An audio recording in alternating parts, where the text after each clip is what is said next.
welcome to Let's Be Now. I'm Sharon Smith. Noah's energy may be here. I'm not sure. I have an empty chair beside me, and we have Melissa. Hello. So today it's going to be a quick podcast.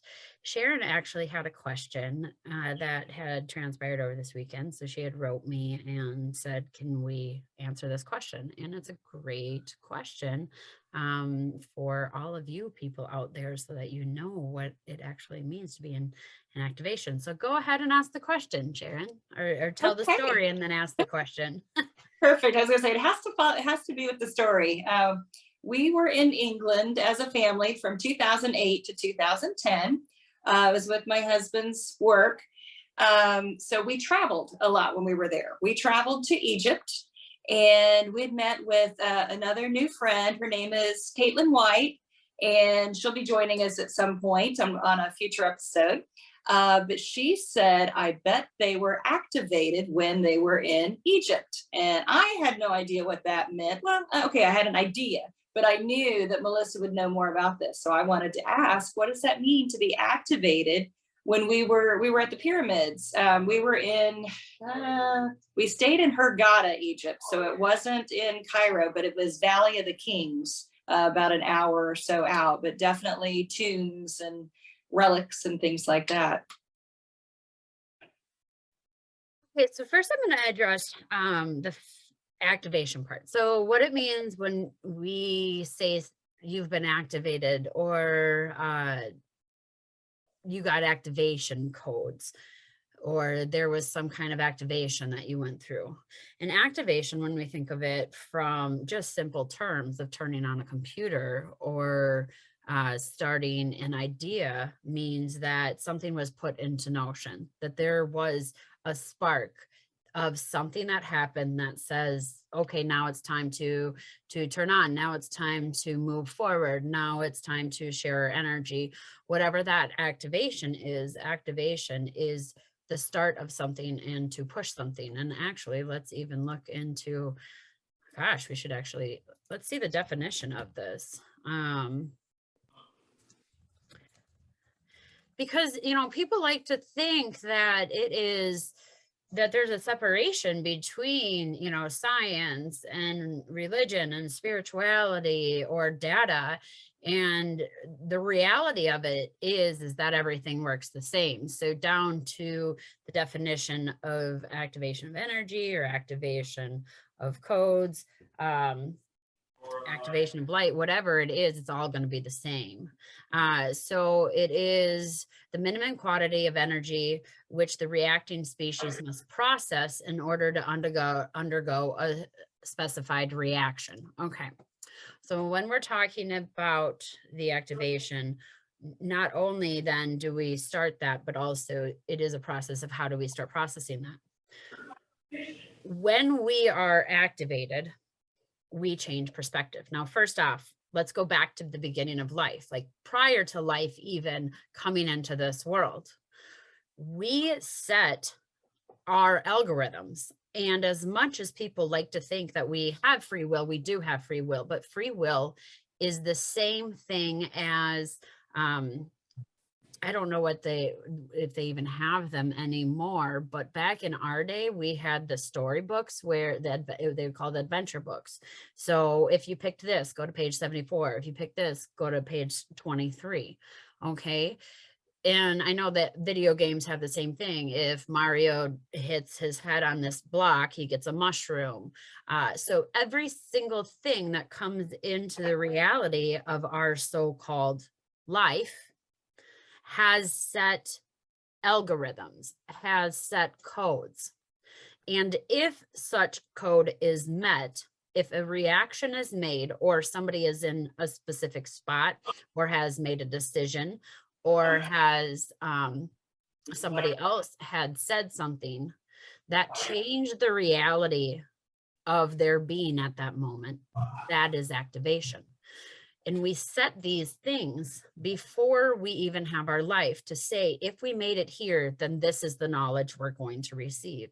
And if we make it here, then this is the knowledge. Some of those things are very aloof in if I go to a dance, I might fall in love with a boy, but maybe it doesn't say when. Maybe that could be all of my life. If I go to a 6th grade dance, or if I go to a college dance, it's going to be one of those dances. That would be something that's kind of more aloof activation. Another more specific one is, if I am ever in this time, in this place, at this longitude, this latitude, and the spectrums of the light ray and the planetary systems align so perfectly that I, at that divine moment, will be so connected with myself and creator in the lands that I will receive the energy of all of them. That is a huge activation. And that's what I'm assuming that she was talking about with him. So that would be like, maybe in a video game, you have to meet so many levels. Okay. So that would be the same as leveling up on something. And I'm going to go to Mario because that's what I know. So, or Pac-Man. I mean, we could do that too, but you know, you're eating all the pellets and there's only certain ways you can go, but you can move different ways within that system. And that same thing is with our reality, is that we can think different ways. So when we are said activated in a place, it is because it was a full planetary alignment that changed our entire reality and gifted us the gift of presence. And now here we go back to the let's be now, because when we are truly in the present moment, we have the ability to take on all of the data in the present moment. So at that time, now he knows who you are, who Dad is, he knows who everybody is. And so now he is able to fully be here in the present moment. And here he is. Yeah, of course. Way to make a grand entrance there, Noah. So, so that's what activation is stepping in to the places that have been gifted. Now, this also, I want to point out that it's not always what we had decided. So it might not have been something that we put out in our consciousness. It could be maybe a family heirloom, or maybe something that a fallen rock that our ancestors released, and we pick those up, and they have messages, they have divine things. Or if we are paying attention to nature or to people, if we submerge ourselves into the now, we have full knowledge of the now. So it doesn't even have to be predetermined. It can just be determined throughout life. Maybe you've changed, and now you've shown that you're, and I hate to use these words, but I have to use these words because it is in spirit. There is a worthiness that you have to prove, a loyalty and a trust. And if you can't show that, they're not going to give you the answers that you're seeking, because you're not responsible enough to utilize those. And so sometimes when they see that you have shown responsibility and worthiness, trust, and loyalty, then the universe will decide to give you more, and the universe will start activating you in several different ways that were not predetermined prior to your existence. And now Noah is coming in, guys, and he has showed up. He's smiling, and his mom, Sharon, is using the letterboard today. So he's typing something for us. Very excited. I can just feel his energy. I'm sure many of you felt it coming in as he came in, but smiling galore, and he's on to something here. Or maybe we're Okay. Yeah, he said, as a child, I wasn't ready, because when we were there, he was about 12. Caitlin had mentioned that the prime time for a child is between 8 and 10. She kind of gave me that as a time frame, and I couldn't remember what it was until I looked at the picture. And the pictures from Egypt were from 2010. That was when he was very rambunctious, would you say, Noah? He was running a lot. I mean, a very typical autistic child at the time. And long before we knew about his energy, even though we know he's been doing it for the lifetimes, but at that point, I'd say you were out of control, Noah. He's smiling. He knows he was. Yeah, and a thumbs up. He was a wild child. So, one thing too, that I do want to point out is that we can be in places where we are activated, but we don't Mhm. accept the activation quite yet. Okay. And so we will step into place. It will almost, so I see this, and when I look at people, I see symbols around them. Either they're really close to them, and Noah's just smiling over here. He sees the same thing as I do.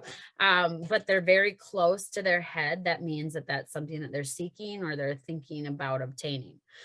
Otherwise, when they're talking, I see it almost looks like tribal wear across their face. So all of these symbols and stuff go across their face. That is the codes that they accepted. That is what they allowed. It'll go on their arms too. It really looks like Moana and the moving tattoos a lot of times when I'm looking at people. And it also changed colors. So that it changes a lot of different ways. But then there's these symbols that hang out maybe a foot from them or further.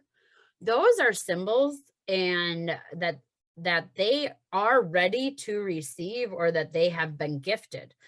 I see a lot of times people that are not using intuition. Maybe their clairvoyant symbol is out here. Maybe their psychosymmetry is out here. Maybe they talk to ghosts and that's way out here, but that's them pushing it away. That's not being responsible enough, or I don't know what to say, and I don't want, help me out here, Noah, write your mom something. I don't want to say ready, but I mean, it is kind of, you're not really ready to take that on because of fear or I resistance. would say fear, because that's what mine was. Because I've seen the symbols early on in like a dream state. I've heard voices, and it must startle me because then I never hear them again. And I'm like, okay, I'm ready. And Noah's looking at me like, not quite, not quite ready, but yes. Okay, hold on.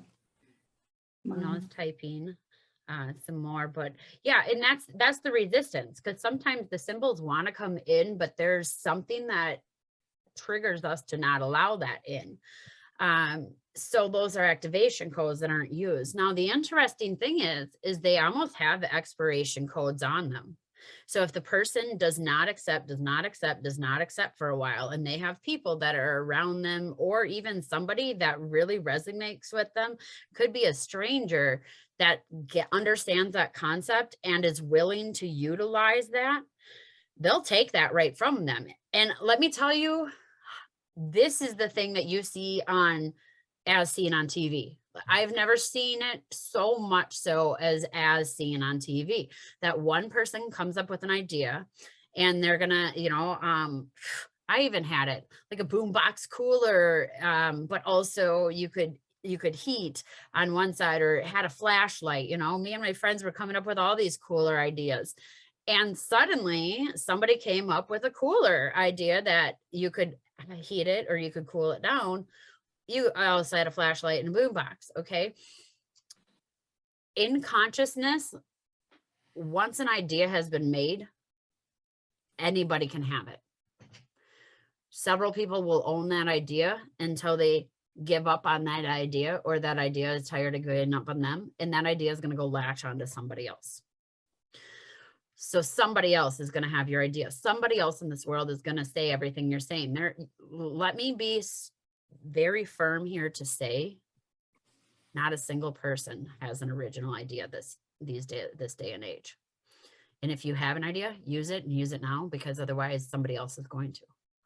And Noah has something to say. Sharon, what is he? What was that?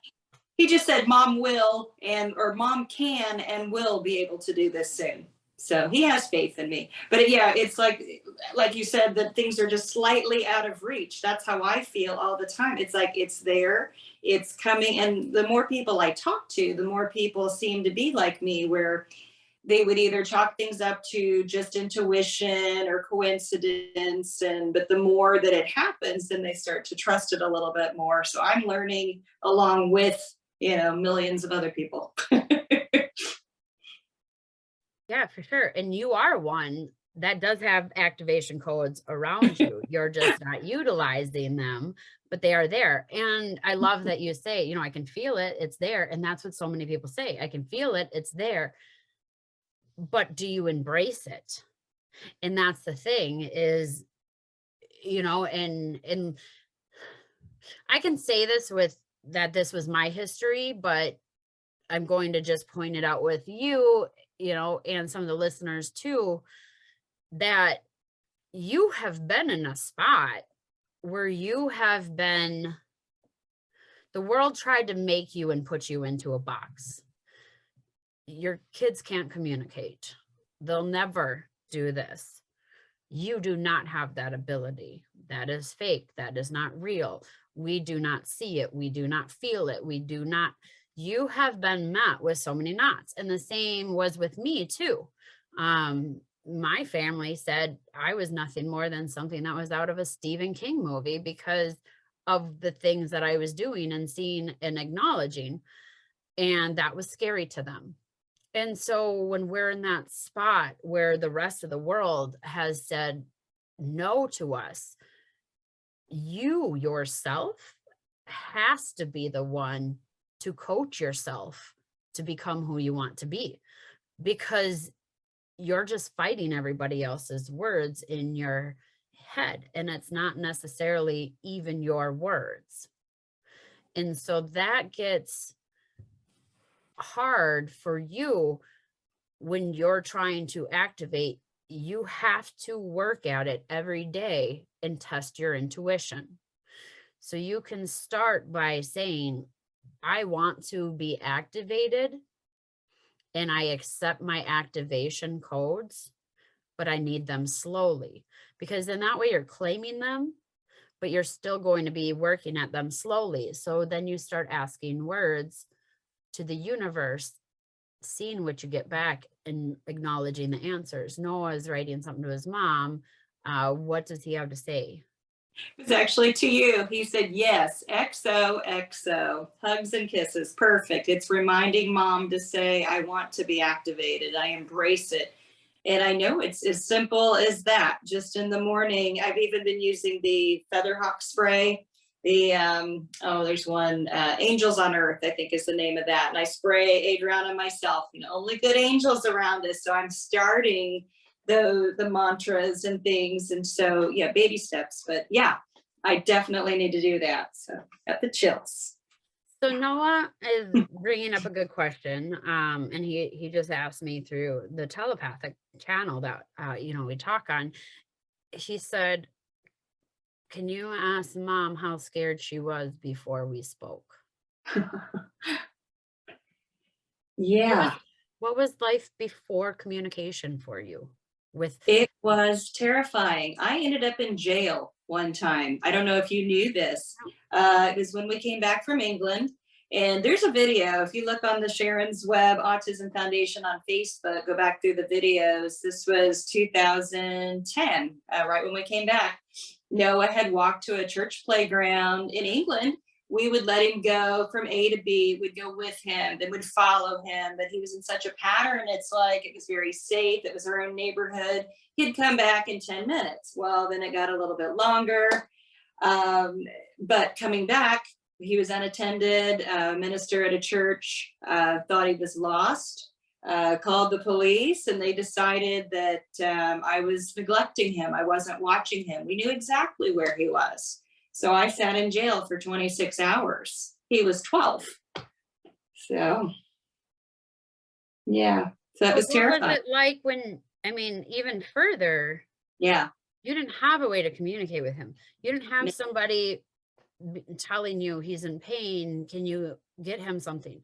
You didn't have any way to speak through your hands, through anything. It was words that had already been said on a television And that was mainly what you were getting. Just And a repeat echolalia, just in Veggie Tales, just little bits and pieces. We took everything to, he's very high pain tolerant. So unless we saw something specific, which, yeah, I mean, overprotective mom, I'm with him all the time, other than him walking to the church playground. But yeah, I would see if he got hurt, I would see something. And then it's just that mother's intuition, which I would always say, well, special needs mother's intuition, a little bit stronger.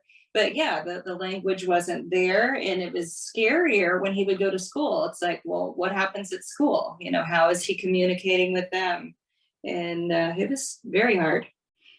so our point here, I guess what I'm saying is you've advanced very high into the spirit world. You have definitely embraced it. You have been accepted by multiple people. They trust your story. They believe your story. Our listeners are believing our stories and listening to them. And I mean, it is because it's true. Wouldn't life be scarier going back to the way that it was before? Yeah. And in saying yes, you need to embrace the world that you live in now and drop the fear and know that you have had affirmation after affirmation. You have had so many people, you've had your children. I mean, you've had your spirit guides saying, you got this. Mm-hmm. So from here on out, when you are thinking something, when you're feeling something, and you want to say it, say it. And you can say the words, I don't know why I feel this way. I could be wrong. I could be right, but I feel the need to say this, and say it. Because saying it anyways, you're going to find out from people, no, you're right. You're right. And you're going to get affirmation after affirmation.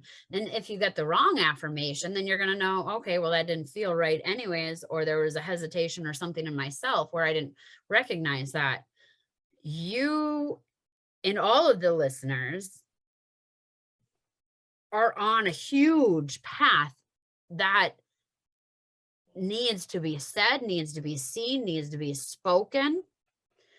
And so when you activate and when you choose to activate yourself, this is not just an activation for you. This is an activation for several other people, because the words that you're going to say, the things that you're going to do, your actions, whatever, are going to inspire others to do it. And until you activate, you won't be able to set off that trigger in them that is then going to activate.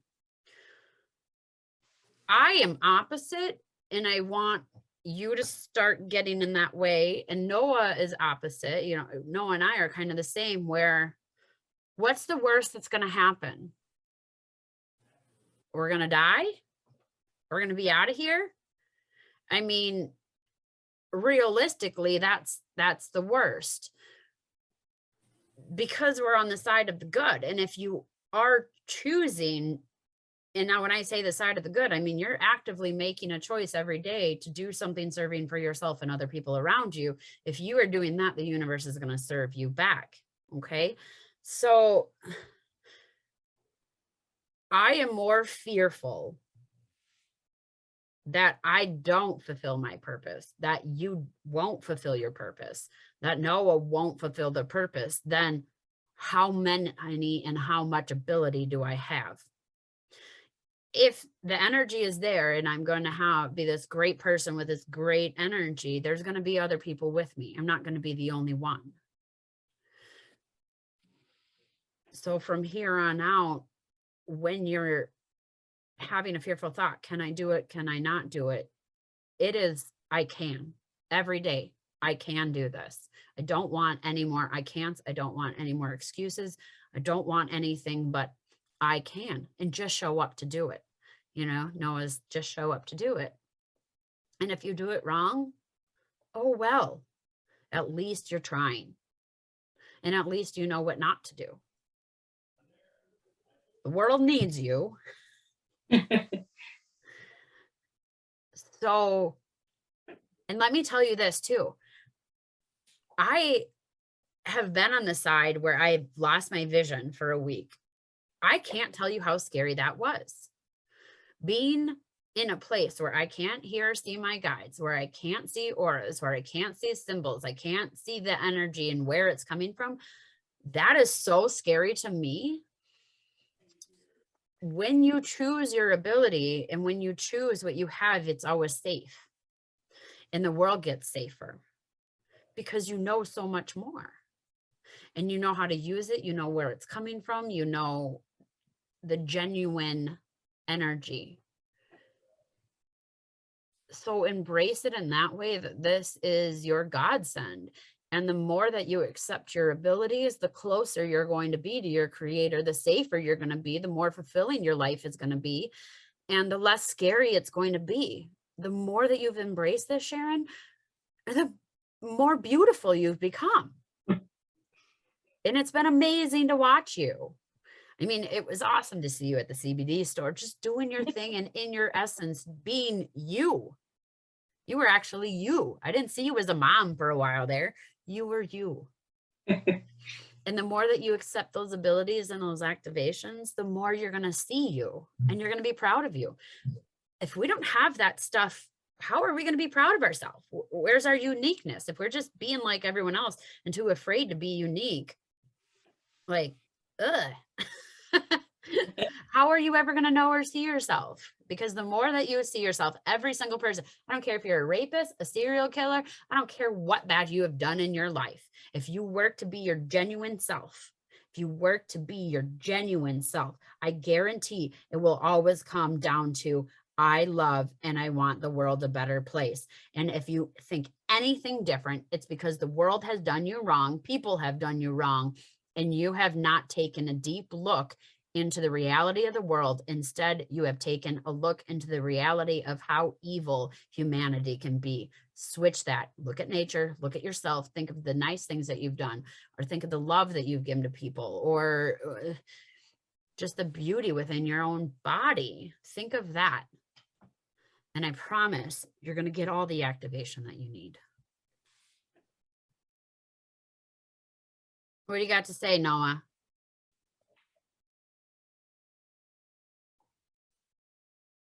Yes. Cool.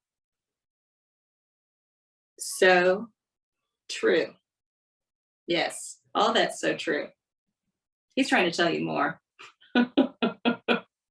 He is reaching out to somebody out there. Well, a lot of people actually. So he's been trying to get people more in their trusting position. And there are some people that are watching right now that are having problems with relationships. So this is why he's going right above to that that sacral place in his body, because that's where relationships, creativity, writing blocks and stuff end up happening.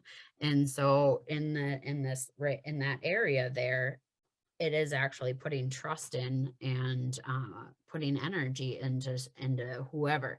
As you can see, he was going between listening to us, and it was good, good, good. And then at some point he matched somebody, and his whole energy, this demeanor was not what he was at before. And that's because he's actually trying to work on somebody. So for those of you who are listening, Noah is just kind of going, he was in a good mood and smiling, and then got very serious and keeps kind of scratching right above the pubis area, which is where that sacral is. And he is pointing to somebody's having issues there. So whoever this is that he's trying to work on too is having like bladder, uterus, colon issues, or feeling sick, or feeling a tightness or nausea, just a uncomfortable in that area, might even be in those muscles, the psoas muscles kind of, but it's under the belly button for sure. And yeah, so he's just tagged into somebody who's listening or will be listening. Of course, these are pre-recorded, but he works ahead of us. So that's what he's actually doing, is he's working on somebody else right now, or multiple people. See, it's a good thing that I had the camera angle right there because I would have never known. I would have been like, okay, watch what you're doing. But Yeah. no, there's Yeah. a reason for everything. I love that. Yes, there is, and this is also, it's been a fun journey with Sharon because sometimes Noah does some stuff and she, her human self gets into it to go, that's not right. That's not right. The whole flip side thing. Yeah, that's what I was thinking is he kept touching feet and then my friend Trisha and I were visiting him and he just was at the feet. I mean the kids were with us too and he was with the kids too and just going to the feet at everything and I was just watching him with the energy and Trisha afterwards she goes, it was just like he was an electrician just putting everything back together. And here Sharon's going, I'm so sorry he was looking at the feet. We're going, no, he's the soul doctor, let him do his thing and you'll know. So she let him and you can tell that story. I know you guys got to go here shortly, but go ahead and tell that story, Sharon. Yeah, everyone always thinks that I get all these special treatments from my kids. No, I'm mom. They don't work on me unless I ask. And I'm not going to ask because they're my children. So finally, I had Noah work on me when I was up in Melissa's office in Minnesota. And then I was able to feel where everything was going. I could feel the energy going up my legs, up through my body. And I always tell people, I don't feel everything. I'll get the tingles. I won't feel as much as a lot of people, but that was a start for me to be able to understand. And now when he's working on other people, sometimes I will feel where he's working on. And I know those are my bits and pieces that are coming in, but I'm really starting to trust that more. Good, yes. And so now Noah was working kind of more in that sacral area there.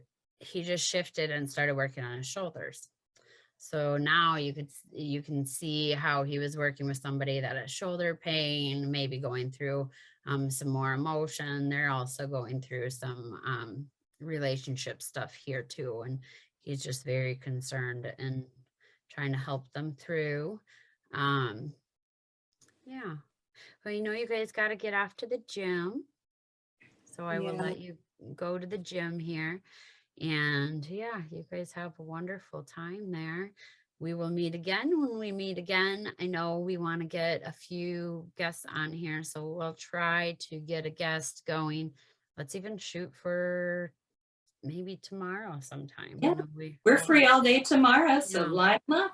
Yep. So we'll get some guests on here and then, yeah, we'll see where it goes, but we enjoy all of you being with us and your questions, your comments. We're going to be hitting on those more tomorrow too.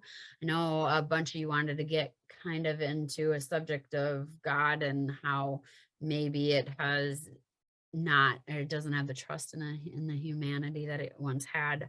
And yeah, we're going to get back on that self-love and see where Sharon's come with that self-love and how far, and see if she can talk to herself there. Other than that, yeah, that's what we have for you guys today. And we wish you a good day. Thanks for joining us. Look forward to seeing you again soon. Yes, got some thumbs up from Noah. Noah, can you speak bye to them?